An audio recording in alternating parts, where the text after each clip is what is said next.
Baik, kita mulakan tazkirah pada petang ini dengan sama-sama membaca kitab Al-Fatihah. A'udzubillahi minasyaitonirrajim. Bismillahirrahmanirrahim. Alhamdulillahirabbil alamin. Arrahmanirrahim. Maliki yaumiddin.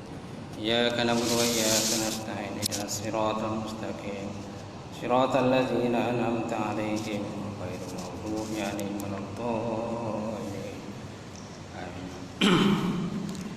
Assalamualaikum warahmatullahi taala wabarakatuh. Alhamdulillah wahdah, sadaqa wa'dah, wa nasara 'abdah, wa 'azza jundahu, wa hazama al-ahzaba wahdah. Asyhadu an la ilaha illallah wahdahu la syarikalah, wa asyhadu anna Muhammadan abduhu wa rasuluh. Allahumma salli wa sallim ala sayyidina wa nabiyina wa habibina syafiina wa zuhrina wa maulana Muhammad imamil muttaqin wa qaidatul mujahidin wa ala alihi wa sahbihi ajma'in. Amma ba'd.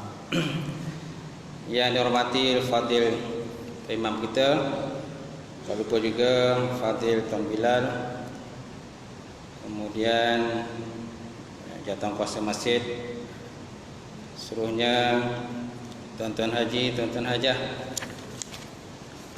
kemudian Datuk Senatin, seluruhnya para asatizah, ustaz dan ustazah, muslimin muslimat yang dirahmati Allah. Alhamdulillah, kita panjatkan puji dan syukur kepada Allah Subhanahu wa taala kerana Allah taala mengizinkan sekali lagi perjumpaan kita pada petang ini. Insya-Allah sama-sama kita menghayati tazkirah kita, sambungan daripada kitab hari itu, Kitab At-Tazkirah bi Ahwalil Mauta wa Umuril Akhirah dari Imam Al-Qutubi rahimahullah taala.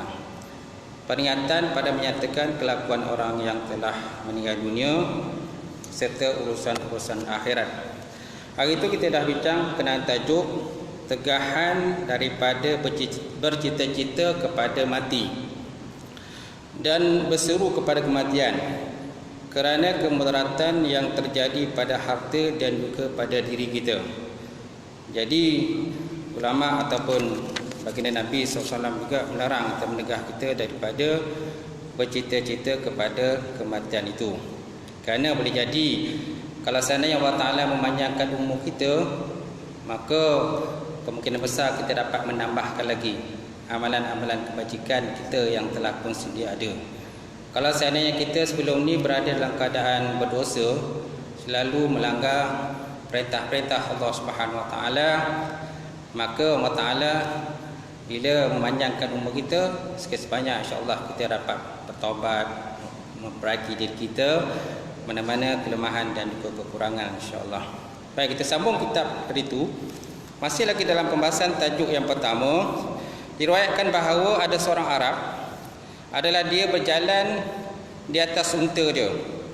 Kemudian dia melihat satu unta yang lain yang telah pun mati. Dalam pada sudut tuan, belum lagi orang kata apakah yang dikatakan mati itu dia tak tahu. Kalau zaman dulu tuan, di kalangan orang-orang dulu pun tak semua yang tahu apakah yang dikatakan hakikat kematian. Mereka tak tahu. Malahan pada zaman anak Nabi Adam AS, di mana anak Nabi Adam ialah Qabil serta Habil, di mana Qabil telah membunuh adiknya iaitu Habil, disebabkan oleh Qabil ni tak setujulah dengan pilihan daripada ayahnya Nabi Adam AS yang menentukan bahawa jodohnya kepada pasangan yang dia tak sesuai bagi dia lah. Dia kata tak cantik, tak lawa, iaitu pasangan daripada adiknya, iaitulah si Habil. Jadi akhirnya timbullah perasaan tak puas hati, permusuhan dan dendam terhadap adiknya. Maka lalu kan Qabil telah membunuh adiknya, iaitulah si Habil dengan menggunakan satu biji batu yang besar dan dihimpapkan kepada adiknya. Jadi pada masa itu tuan, si Qabil ni belum tahu apakah dikatakan hakikat kematian. Kerana masa itu belum ada lagi wujud lagi kematian. Itulah kematian yang pertama yang berlaku dalam sejarah umat manusia. Okey? Itulah pada begitu juga dengan zaman-zaman yang selepas itu ada juga di kalangan manusia ini yang jahil tentang hakikat kematian.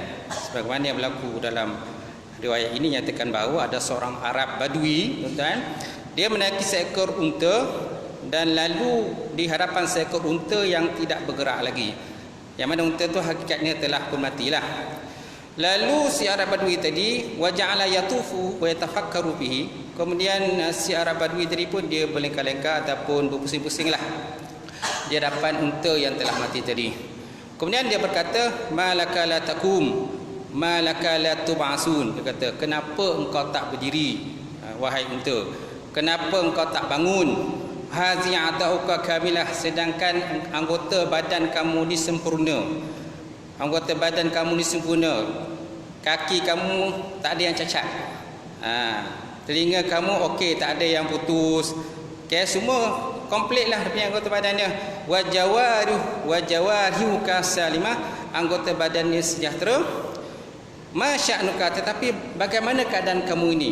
Kenapa boleh menjadi begini sehingga kan kamu tak bergerak, tak boleh melakukan apa yang aku inginkan? Jadi itulah persoalan yang berlaku kepada si Arab Badui tadi. Kemudian dia kata, mallazi anil harakat manyuka, apakah sesuatu benda yang menegah engkau daripada bergerak? Kemudian si Arab Badui tadi, tuan-tuan, dalam keadaan dia takjub dan terpinga-pinga tadi, maka dia akhirnya summa tarakau, kemudian dia meninggalkan unta yang telah pun yang tak bergerak tadi. Kan dalam keadaan dia berfikir lagi. Dia berfikir lagi kenapa benda ni boleh berlaku dan kenapa benda terjadi kepada si unta tadi. Jadi apakah yang dapat kita ambil pengajaran di sini, tuan-tuan, daripada kisah yang singkat menunjukkan kepada kita bahawa hakikat kematian itu tak semua orang yang tahu. Kan? Yang mereka tahu ialah benda itu tak bergerak, itu ialah. Kalau sebelum ni bergerak, kalau sebelum ni boleh makan, sebelum ni boleh minum dan sebagainya, tiba-tiba tak boleh bergerak, terbujuk kaku begitu. Sedangkan itulah dikatakan sebagai hakikat kematian itu.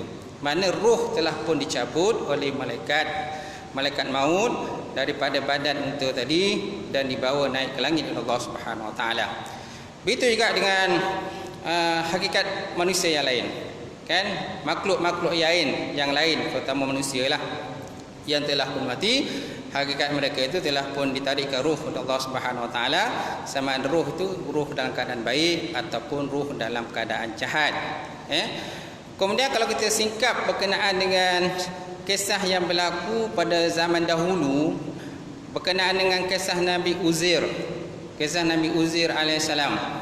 Di mana Nabi Uzair, kalau tuan-tuan lihat dalam Quran ada kisah berkenaan Nabi Uzair ini, di mana Allah sebut dalam Quran, dia kata au kallazi marra ala qaryatin wa huwa khawiyatun ala urushiha.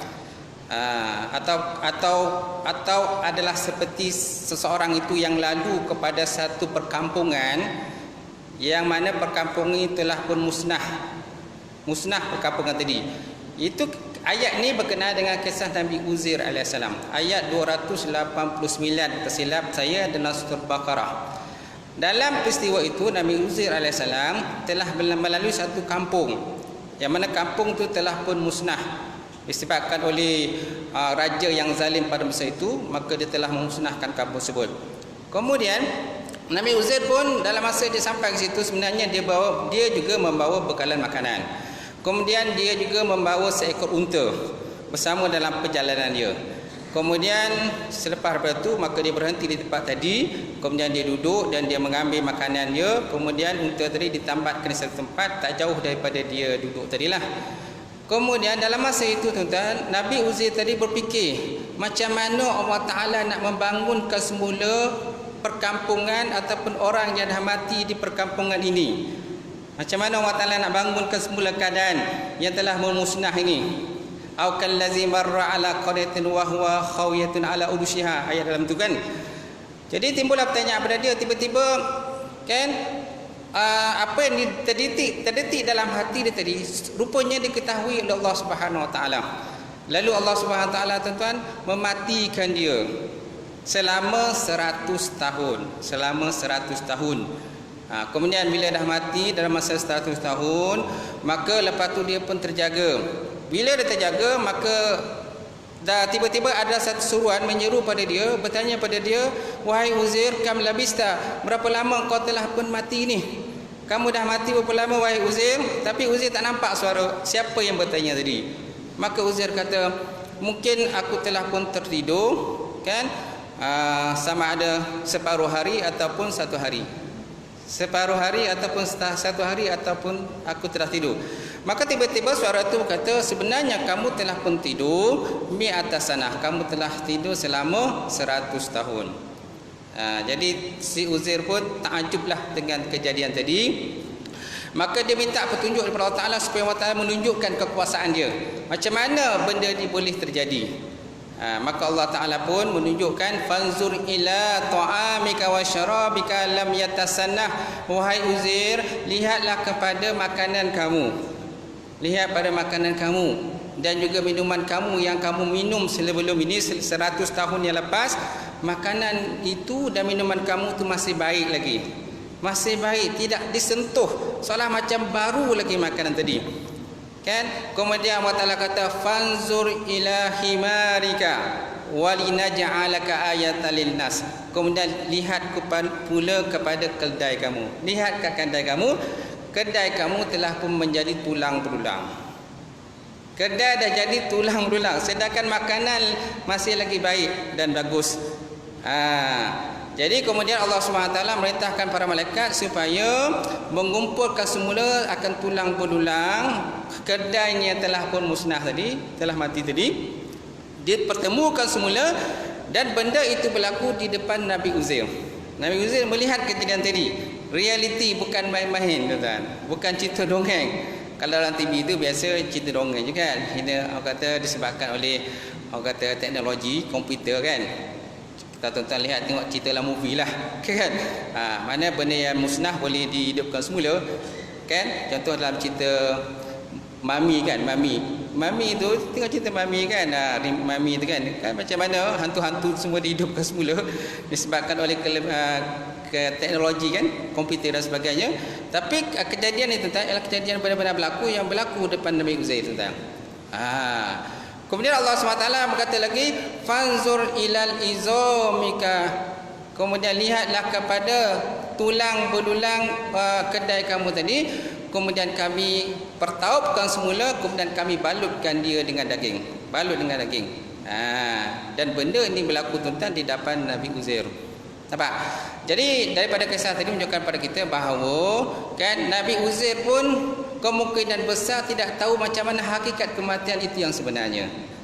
Kan, kecuali apabila benda itu berlaku di depan dia. Yang kedua pula nak tunjukkan kepada kita bahawa kejadian kebangkitan hari kiamat itu pasti berlaku.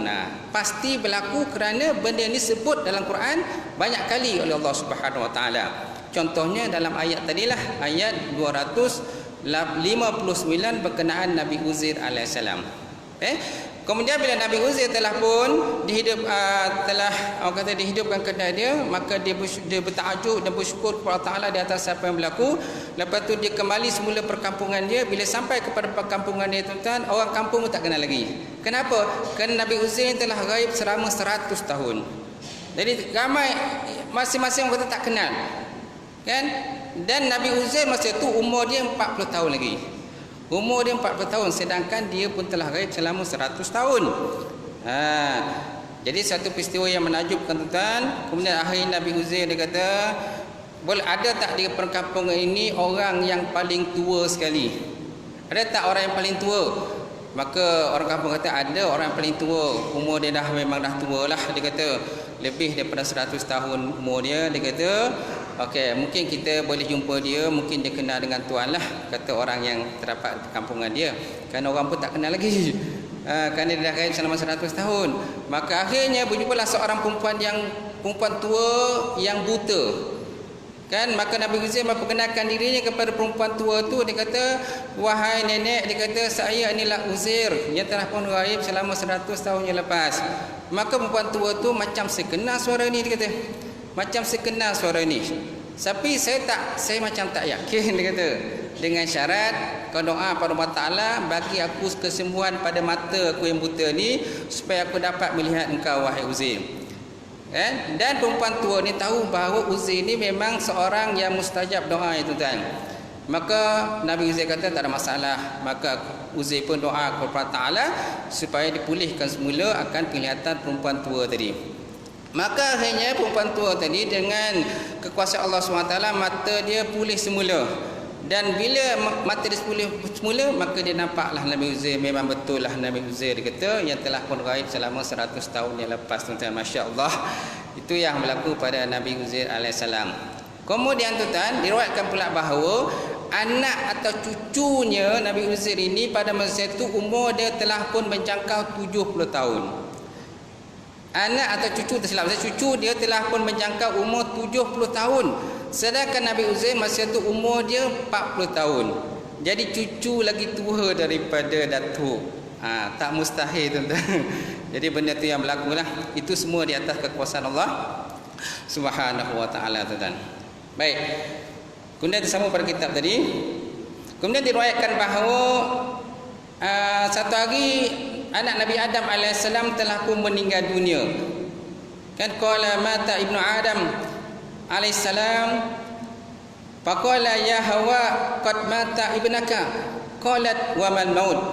Qala la yaqul wa la yashrab wa la yakumu wa la yakun. Farannat faqala Adam alayka rannat wa ala banatika wa ana wa bani minha baraun. Atau kama qala Rasulullah sallallahu alaihi wasallam. Diriwayatkan daripada Imam Tirmizi, diriwayatkan daripada Tirmizi Al-Hakim, nyatakan bahawa dalam satu kitab bernama Nawadir Al-Usul, satu hari tuan-tuan anak Nabi Adam telah pun wafat ataupun meninggal dunia. Kemudian Nabi Adam berkata kepada Siti Hawa, ya Hawa qad mata ibnaka, sungguh telah mati anak lelaki engkau. Faqalat, maka berkatalah Hawa, dia kata wa ma maut, apakah yang dikatakan kematian itu? Kerana itulah kali pertama lafaz kematian itu didengar oleh Siti Hawa. Maka Nabi Adam berjawab, dia kata la yaqulu wa la yashrab. Kan yang dikatakan kematian itu ialah seseorang itu apabila dia tidak makan lagi dan dia tidak minum lagi, wala yaqumu, dan dia tidak berdiri lagi, wala yaqudu, dan dia tidak duduk lagi. Paradat, maka tiba-tiba Siti Hawa pun menangis sedih dia kerana telah berlaku kematian kepada anak laki-laki dia tuan-tuan. Cuma dalam hadis tak sebut siapakah anak laki-laki yang mati itu. Kemungkinan besar ialah anak Nabi Adam yang bernama si Habil yang telah pun dibunuh oleh abangnya si Qabil. Kemudian Siti Hawa pun menangis sedih di atas apa yang berlaku pada anak lakinya. Faqala Adam, maka berkatalah Nabi Adam alaihissalam, alaika ar-rannah wa ala banatika, di atas engkau itu naklah kamu menangis, dan di atas anak perempuan pun kamu bolehlah berhak nak menangislah. Kalau nak menangis, menangislah. Wa ana wa bani minha baraun, dia kata sedangkan aku dan anak lelakiku yang lain semuanya orang kata tak bersedih lah. Kerana biasanya tuan-tuan, anak lelaki ni tuan, dia biasanya jarang bersedih kalau seandainya berlaku kematian kepada ayah ataupun ibu dia atau saudara lain.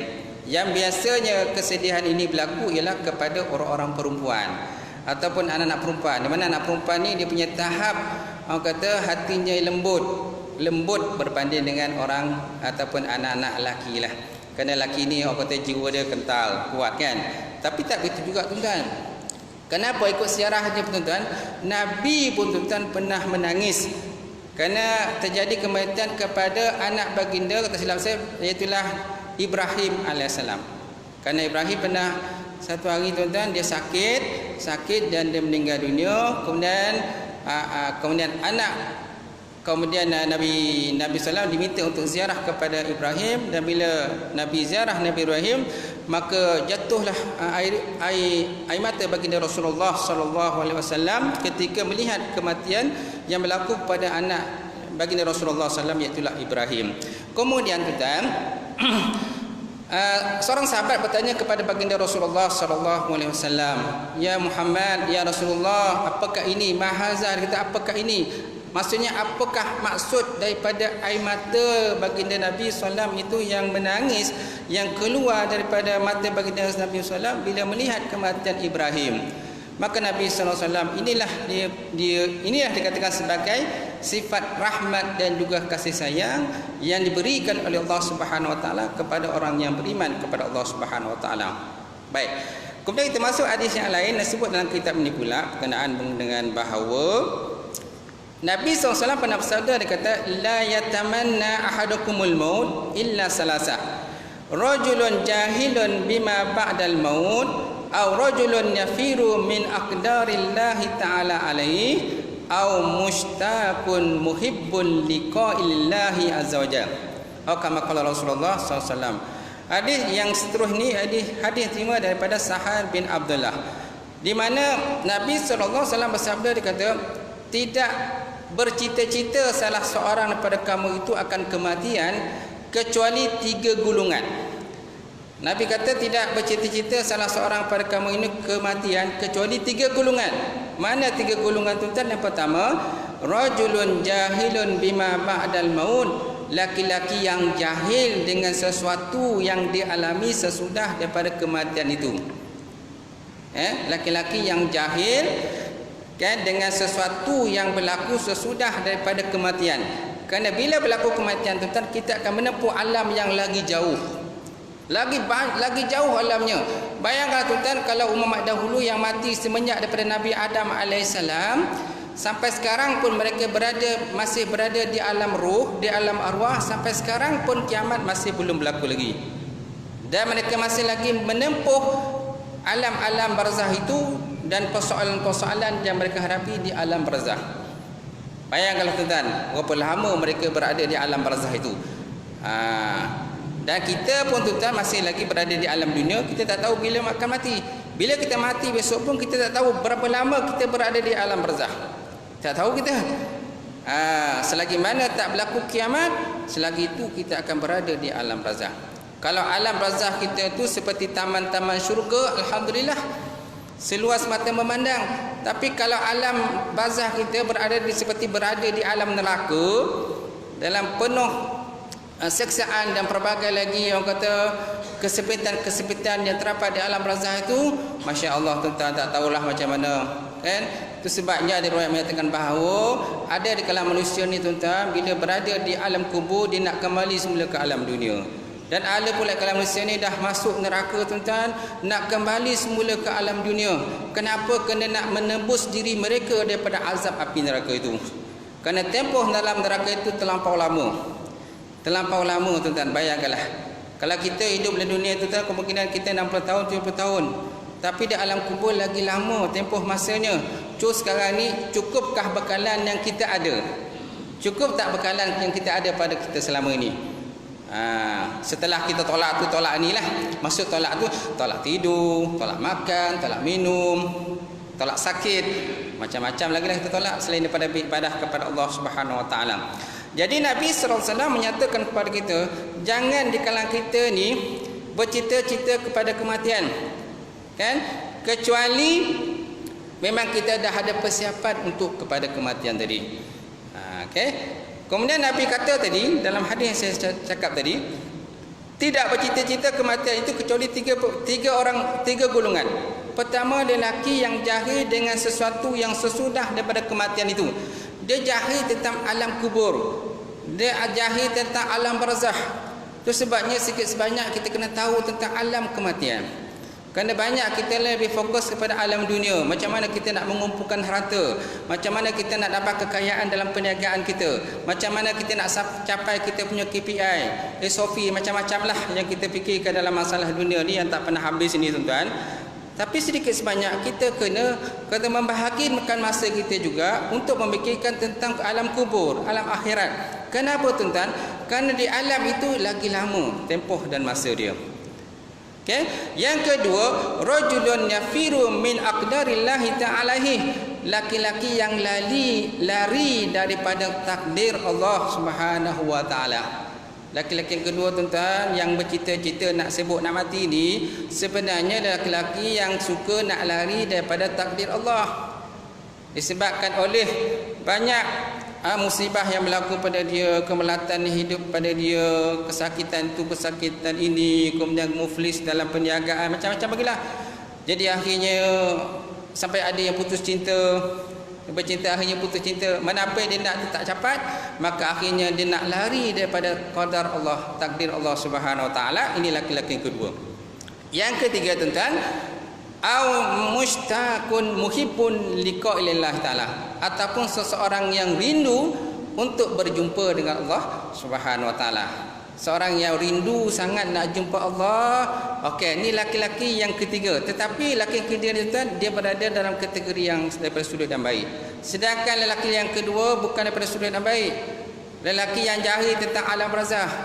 Okay, yang kedua lelaki yang lari daripada takdir Allah.